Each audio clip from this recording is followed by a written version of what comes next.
जीवन में हर चीज़ को, हर व्यक्ति को, हर वस्तु को, हर विचार को, हर बात को बराबर महत्व नहीं दिया जाता है। कुछ वस्तुएं अधिक महत्वपूर्ण होती हैं, कुछ कम महत्व की होती हैं। कुछ लोग ऐसे होते हैं जिनकी बातें, जिनके वचन हमारे लिए अधिक महत्व रखते हैं, और कुछ लोग ऐसे होते हैं कि जिनकी बातों का कोई अर्थ नहीं होता, जो व्यर्थ ही कुछ भी बातें बोलते रहते हैं। तो कहने का तात्पर्य यह है कि इस जीवन में, इस संसार में हमें किसको कितना महत्व देना है, इसकी समझ होनी चाहिए। यदि हम ऐसा कह दें कि जो उम्र में बड़े होते हैं उनका सम्मान करना चाहिए, अगर एक छोटे बच्चे को आप ये संस्कार दे देते हैं तो वो जिसको भी अपने से उम्र में बड़ा देखेगा वो उसका सम्मान करने लग जाएगा। इसी को संस्कार कहते हैं। उसे हमने संस्कारित कर दिया। जब आप इस तरह के संस्कार देते हैं तो आपको क्या लगता है कि आप उसे समझ दे रहे हैं, ज्ञान दे रहे हैं? नहीं, इसे संस्कारित करना कहते हैं। किंतु अगर आप ध्यान से देखें तो उम्र में तो वो लोग भी बड़े होते हैं कई बार, जो पाप करते हैं, अधर्म करते हैं, ऐसे काम करते हैं जो नहीं किए जाने चाहिए। अब अगर एक बच्चा जो संस्कारित किया गया है, अगर उसमें समझ नहीं है तो वो ऐसे व्यक्ति का भी सम्मान करेगा। हम कह दें कि कोई नर्तक है, कोई संगीतकार है, उसका सम्मान हमें करना चाहिए। लेकिन संगीतकार तो ऐसे भी होते हैं कि जिनके संगीत बिल्कुल समाज को उल्टी ही दिशा में ले जाते हैं। नर्तक तो ऐसे भी होते हैं जो समाज में अश्लीलता फैलाते हैं। हम कह दें कि जो अमीर होते हैं हमें उनका सम्मान करना चाहिए, तो आपको कैसे पता कि वो अमीर किस तरह से बना है, वो कहाँ से धन लेकर आया है? लेकिन हम तो इसी तरह से संस्कारित होते हैं ना। और क्या ये पैमाना सही है? तो ये पैमाना तो बिल्कुल भी सही नहीं है। लेकिन आप अपने जीवन में देखिए, आप जब किसी व्यक्ति का सम्मान करते हैं तो आप इन बातों का ध्यान रखते हैं ना। अगर कोई व्यक्ति ऐसा होता है जिसका आपको पता है कि वो बहुत गलत काम करता है, समाज भी जानता है, तो आप उसका सम्मान नहीं करते। तो जिसके माध्यम से आप ये बात समझ पाते हैं उसे समझ कहते हैं, उसे बोध कहते हैं, उसे ही कहते हैं होश में जीना। वो आपको किसी ने सिखाया नहीं, वो आप खुद जान रहे हैं। और वो जो शक्ति होती है उसी को परमात्मा कहते हैं। वही परमात्मा है, उसी के रूप में परमात्मा हमारे साथ हर क्षण रहता है। तो रामकृष्ण परमहंस कहते हैं कि भगवान के लिए बड़ों की आज्ञा का उल्लंघन करना पाप नहीं है। जैसे भरत ने राम के लिए कैकेयी की आज्ञा का उल्लंघन किया, गोपियों ने कृष्ण के दर्शन के लिए अपने पति के आदेश का उल्लंघन किया, और प्रहलाद ने भगवान के लिए अपने पिता की आज्ञा का उल्लंघन किया था। अब देखो, प्रहलाद भी आज्ञा का उल्लंघन कर रहा है, गोपियां भी आज्ञा का उल्लंघन कर रही हैं कृष्ण के लिए, और भरत भी आज्ञा का उल्लंघन कर रहे हैं राम के लिए। हम राम और कृष्ण इनको भगवान कहते हैं, इनको सत्य का प्रतीक मानते हैं, धर्म का प्रतीक मानते हैं। तो इससे क्या बात समझ आ रही है हमें कि सत्य की खातिर, धर्म की खातिर, जो सही है, जो उचित है, उसकी खातिर जिन्हें आप बड़े कहते हो उनकी भी आज्ञा का उल्लंघन अगर आप कर देते हो तो उसमें गलत कुछ नहीं है। तो जीवन में किसको कितना महत्व देना है उसका पैमाना सत्य होना चाहिए कि जो सत्य है, जहाँ सच्चाई है, हम उसे अधिक महत्व देंगे।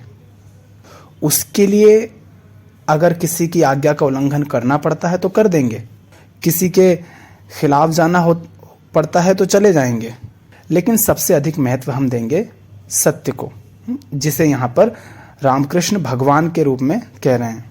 गोपियों के लिए जो सबसे अधिक महत्वपूर्ण है वो कृष्ण हैं, तो उनके लिए वो सबको पीछे छोड़ देती हैं, सबके खिलाफ चले जाती हैं। भरत के लिए सबसे अधिक महत्व श्री राम का है, तो उनके लिए वो राज्य हो, सिंहासन हो या माता हो, उनको भी पीछे रखते हैं। अब माता को उन्होंने पीछे नहीं रखा है, उन्होंने उस माता को पीछे रखा है जो राज्य के, सिंहासन के लालच में आकर के कुछ ऐसा करती है जो कि उचित नहीं होता है। तो भरत वास्तव में है किस तरफ? भरत धर्म की तरफ हैं, सत्य की तरफ हैं।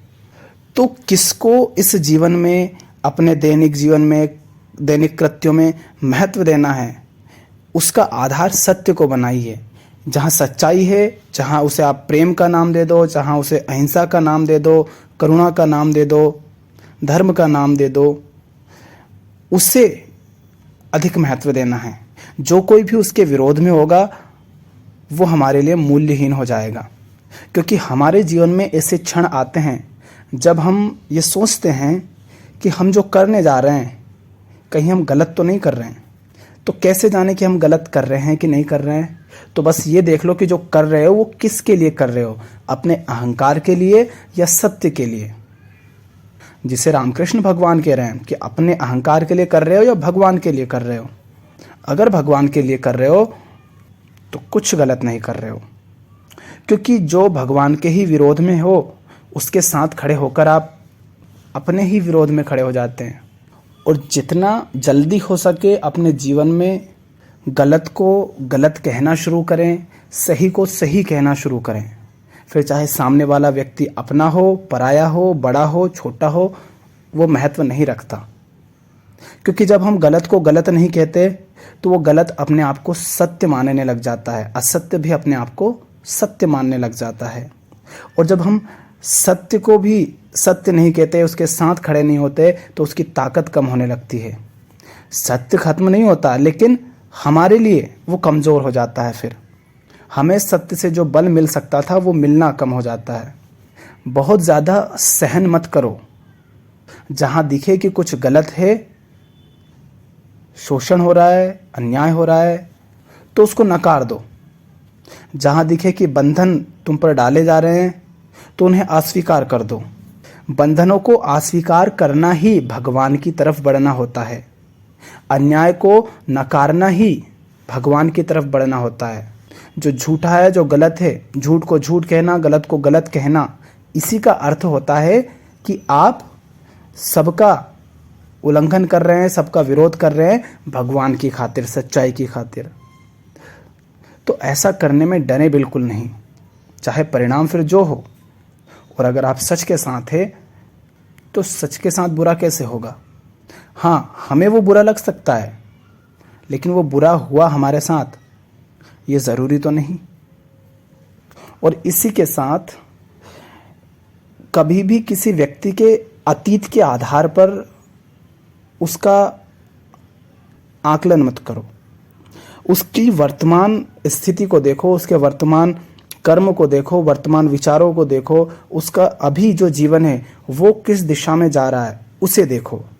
क्योंकि कई बार होता क्या है कि हम किसी व्यक्ति के जीवन को आज देख रहे होते हैं, अभी वो सही जी रहा है, सही कर्म कर रहा है, सही दिशा में बढ़ रहा है, लेकिन कहीं ना कहीं हर व्यक्ति के अतीत में कमियां होती हैं, खोट होती है, और हम उसके अतीत में जाकर घुस जाते हैं।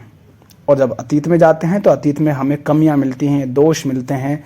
तो जब हम उनको देखते हैं तो हम ये कहते हैं कि वर्तमान में भी वो कैसे सही हो सकता है। तो इस तरह ना देखें। हाँ, उसके जो दोष हैं उनको दोष की तरह देखें, दोष की तरह जानें, लेकिन क्या वो आज भी वैसा ही है? अगर आज वैसा नहीं है तो उन दोषों को अपनी जगह रहने दें और आज जो व्यक्ति जैसा है उस पर ध्यान दें। क्योंकि कोई व्यक्ति अगर बुरा ही नहीं था, कोई व्यक्ति अगर अधार्मिक ही नहीं था, तो वो धार्मिक कैसे होता? कोई पहले बुरा ही रहा होगा तभी तो वो आज भला है ना। कोई गलत मार्ग पर गया होगा इसीलिए तो वो आज सही मार्ग पर आ पाया।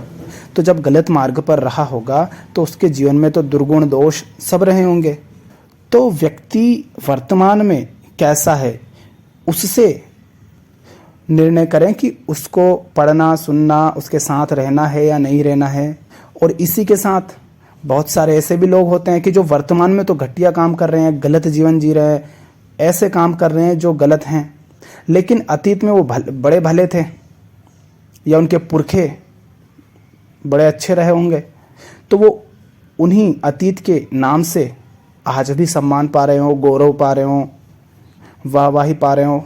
तो ऐसे लोगों से दूर रहो, क्योंकि ये वो लोग हैं जो आज कुछ नहीं कर रहे हैं, बस अतीत में कुछ किया होगा।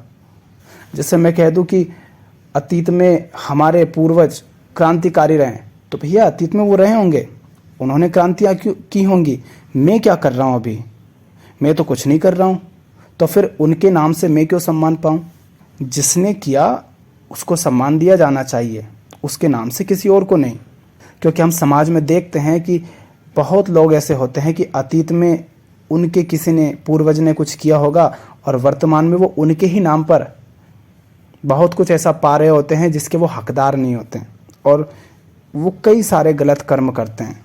या आप किसी से संबंधित होते हैं, किसी को जीवन में लाते हैं किसी भी रूप में, तो अतीत में उसने क्या कर्म किए उसके आधार पर उसको देखें, किंतु ये निर्णय ना करें कि वो आज भी वैसा है, उसके आज को जरूर देखें। इसी को कहते हैं कि आप बोध में जी रहे हैं, आप भगवान की तरफ बढ़ रहे हैं, आप परमात्मा की ओर बढ़ रहे हैं, आप होश में जी रहे हैं, आप समझ में जी रहे हैं। जो सत्य के आधार पर जितना खरा उतरे उसको उतना ही महत्व दो, और स्वयं सदा सत्य के साथ रहो। फिर कभी भटकोगे नहीं, सही निर्णय ले पाओगे। किस दिशा में बढ़ना है और किस दिशा में नहीं बढ़ना है ये तय कर पाओगे, और इसी से आपके जीवन की, आपके मन की शांति तय होती है कि आपका मन शांत रहेगा, आप खुश रहेंगे, या आप अशांत, परेशान और तनाव में रहेंगे। क्योंकि जब हम असत्य का मार्ग चुन लेते हैं तो उधर शांति नहीं होती। बाहर चमक दमक हो सकती है, किंतु अंदर मन शांत हो ये बिल्कुल भी ज़रूरी नहीं होता। क्योंकि सबसे ज़्यादा तनाव में वही लोग होते हैं जिनके पास बाहर बहुत कुछ होता है, लेकिन जो बहुत कुछ उन्होंने पाया है वो गलत माध्यम से पाया है, गलत तरीक़ों से पाया है, और इसी कारण उनका मन कभी शांत नहीं होता। वही डिप्रेशन में जाते हैं, वही सुसाइड करते हैं, वही तनाव में जीते हैं, वही हार्ट अटैक से मरते हैं, कई सारी बीमारियों से मरते हैं। क्योंकि बाहर तो सब कुछ ठीक दिखता है, लेकिन अंदर सब गड़बड़ होता है। तो जो अंदर है वो अगर ठीक चाहिए तो सच्चाई को आधार बनाओ अपने हर निर्णय के लिए। फिर चाहे उसके लिए किसी की आज्ञा का उल्लंघन करना पड़े तो कर दो, किसी के खिलाफ जाना पड़े तो चले जाओ, किसी को बुरा लगे तो लग जाए, कोई छूटे तो छूट जाए। जो सच्चाई के साथ नहीं वो हमारे भी साथ नहीं। और जब इस तरह से जीते हो तो समझ अपने आप आती है, वो समझ ही आपका मार्ग प्रशस्त करती है, और वो निर्गुण निराकार उसी के रूप में आपके साथ रहता है।